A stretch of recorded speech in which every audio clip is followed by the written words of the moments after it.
Pemirsa yang terkasih dan yang dicintai Tuhan, senang bertemu dengan Bapak, Ibu, saudara-saudari yang terkasih dalam acara Mimbar Agama Katolik.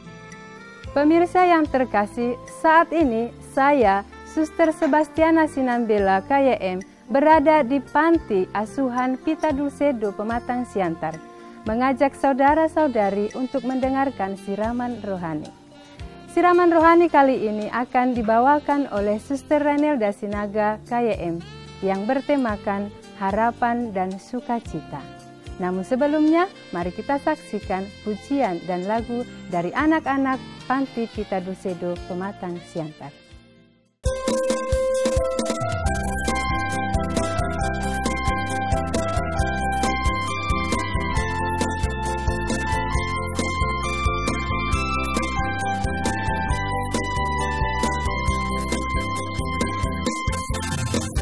Dalam hidupku banyak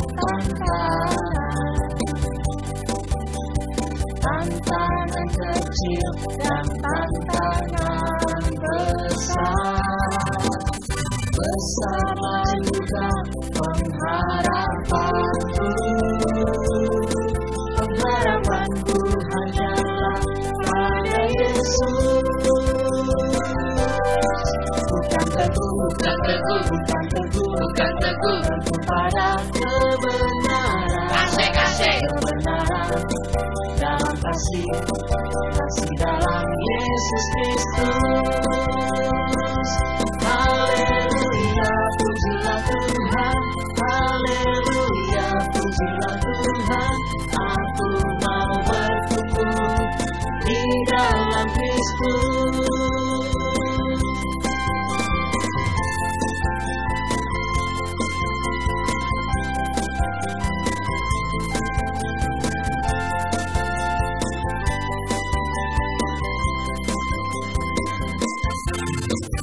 Dalam hidupku banyak tantangan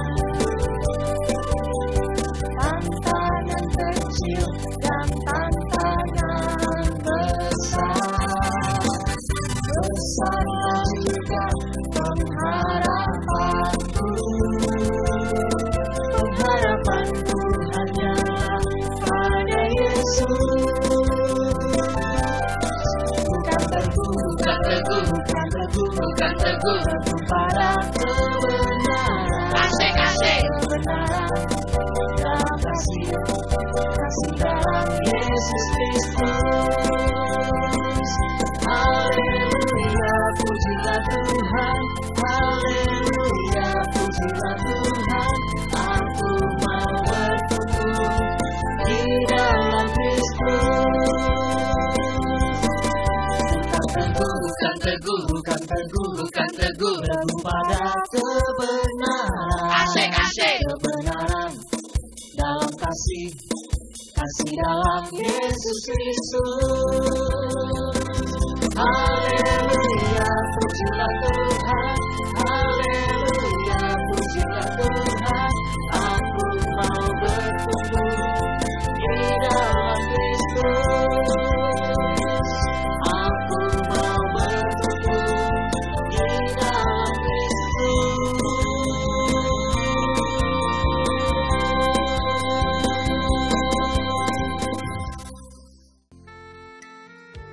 Saudara pemirsa yang dikasihi Tuhan, senang sekali bertemu melalui Mimbar Agama Katolik. Pada kesempatan ini, kita akan bermenung sejenak.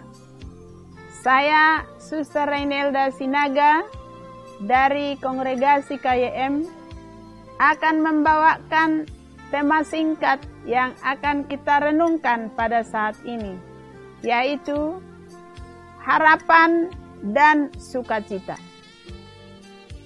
Kita bisa menjadi harapan dan sukacita dalam kehidupan ini. Seorang ibu yang sedang berjalan mendaftarkan anaknya, ibu bertanya, "Mau jadi apa kau, Nak?" Walaupun anak tidak mengerti akan masa depannya, anak akan mungkin menjawab, saya mah akan jadi dokter, jadi polisi, atau jadi guru. Pembicaraan anak kepada ibu sudah menjadi tanda harapan dan sukacita. Seorang petani, dia menjadi bersukacita ketika panenannya berhasil. Harapannya semoga hasil panenan melimpah. Seorang pelamar kerja, dia juga akan menaruh harapan ketika dia menawarkan kepada sebuah perusahaan, harapannya semoga dia diterima. Ketika dia dipanggil untuk bekerja, dia sudah mengalami sukacita.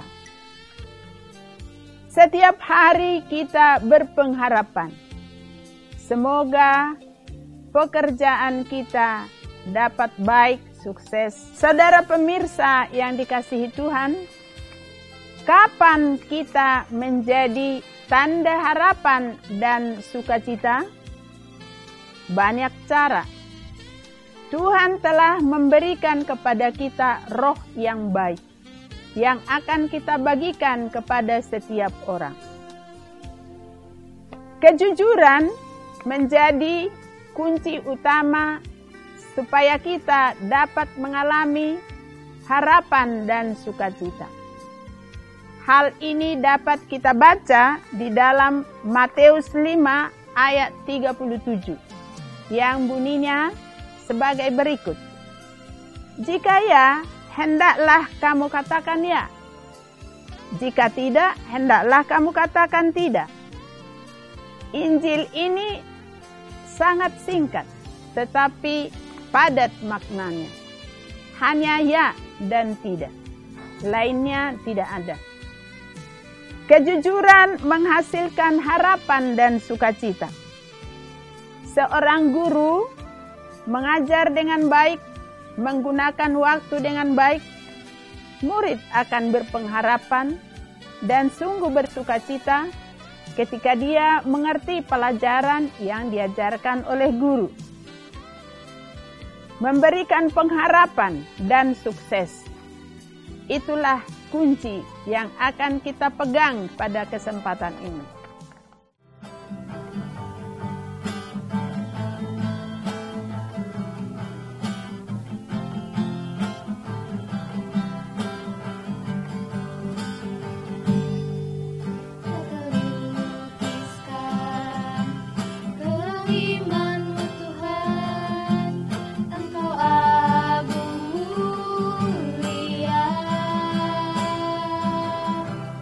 Ku cintai Engkau.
Kejujuran menghasilkan harapan dan sukacita. Seorang guru yang mengajar dengan baik, menggunakan waktu dengan baik, memperhatikan anak-anak, anak sendiri pasti mengalami harapan dan sukacita. Harapannya bahwa dia akan mengerti dengan baik. Ketika dia mengerti dengan baik, maka anak itu akan mengalami sukacita. Harapan dan sukacita akan tumbuh ketika seorang manajer menerima karyawan dan memberi upah yang layak. Manajer tersebut sadar bahwa semua itu adalah dari Tuhan, dan dia mengerti, sadar bahwa dia memberi pemberian dari Tuhan. Disinilah dia mengalami harapan dan sukacita. Baik manajer sendiri maupun karyawan yang telah diberikan kesempatan untuk bekerja. Seorang polisi akan menjadi tanda harapan dan sukacita ketika dia memberikan pengarahan, pembinaan kepada seorang supir yang menyalahi rambu-rambu di jalan, dan supir tersebut akan mengalami sukacita ketika diberikan penerangan. Seorang perawat tentu menjadi harapan dan sukacita ketika dia mengalami dan memberi apa yang dibutuhkan oleh seorang pasien. Misalnya, bertanya dengan lembut, memeriksa dengan sabar, dan si pasien mengalami kegembiraan. Disinilah perawat tersebut menjadi tanda harapan dan sukacita. Seorang pedagang bisa juga menjadi tanda harapan dan sukacita ketika dia memberikan harga yang baik walaupun barang langka. Dia menawarkan barang dengan baik, memberikan harga yang baik, si pembeli sungguh bergembira. Pedagang tersebut menjadi tanda dan harapan sukacita. Harapan dan sukacita akan sirna ketika seseorang mengambil yang bukan haknya. Harapan itu menjadi kegembiraan besar ketika seorang yang membutuhkan bantuan dan orang lain memberikan. Seseorang yang memperhatikan orang lemah, membantu yang terpinggirkan. Disinilah dia menjadi tanda dan harapan sukacita. Saudara pemirsa yang kami kasihi, bagaimana kita mengembangkan harapan dan sukacita? Kita menjadi tanda dan harapan bagi semua orang ketika kita berlaku adil, jujur, dan sungguh-sungguh melakukan kewajiban kita masing-masing dalam keluarga, dalam tugas, dalam lapangan kerja apapun. Baik dia sebagai pemimpin, direktur, pembantu rumah tangga, bisa menjadi tanda dan harapan bagi setiap orang. Kita menjadi harapan dan sukacita ketika kita memperlakukan orang lain dengan jujur, memberi atau menerima gaji dari hasil pekerjaan kita, bukan gaji yang direkayasa. Kita menjadi harapan dan sukacita ketika kita jujur dan adil serta menyertakan Tuhan dalam seluruh gerak dan hidup kita. Seorang manajer menjadi tanda harapan dan sukacita ketika beliau berbicara dengan sopan, hormat kepada karyawan, walaupun karyawan yang sungguh kecil dan lemah. Sadar bahwa segala sesuatu yang kita terima dari Tuhan dan kita bagikan kepada siapapun juga. Para pemirsa yang kami kasihi, kita menjadi harapan dan sukacita dapat kapan saja, di mana saja.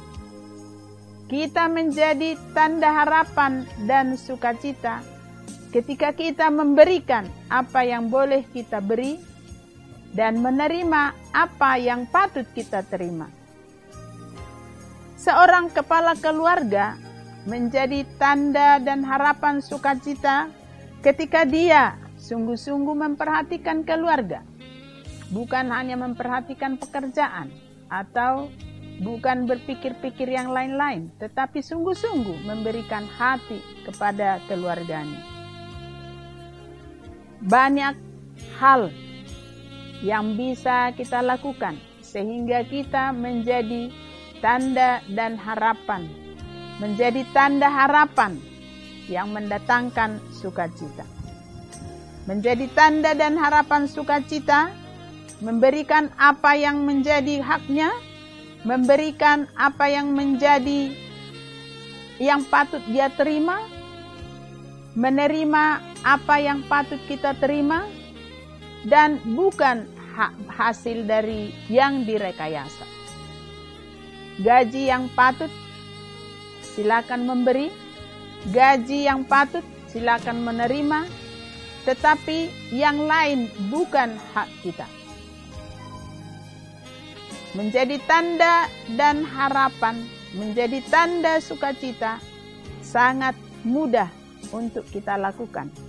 Tetapi barangkali kadang-kadang godaan duniawi yang menjadi penghalang untuk kita, sehingga kita tidak bisa setiap saat menjadi tanda harapan dan sukacita.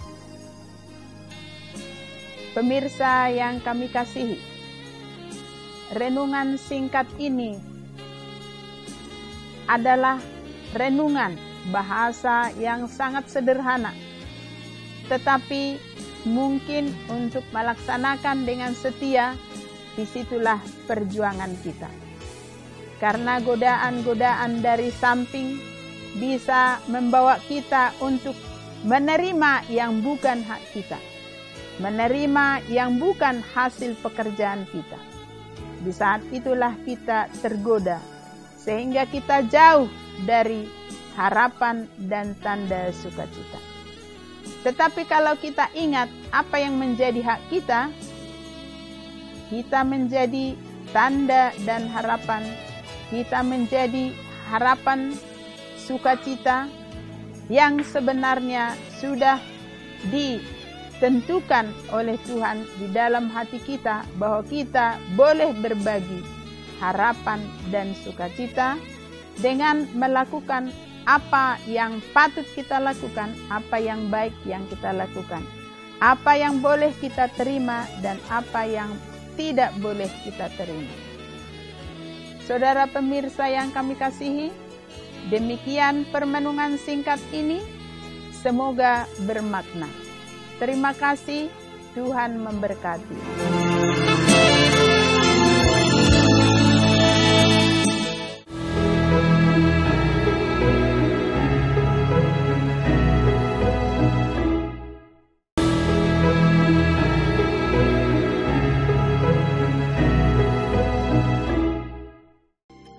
Pemirsa yang terkasih, tidak terasa 30 menit telah menemani Anda. Semoga siraman rohani kali ini sungguh bermanfaat bagi kita semua. Saya, Suster Sebastiana Sinambela KYM dari Panti Asuhan Pita Dulce do Pematang Siantar, mohon diri, Tuhan Yesus memberkati.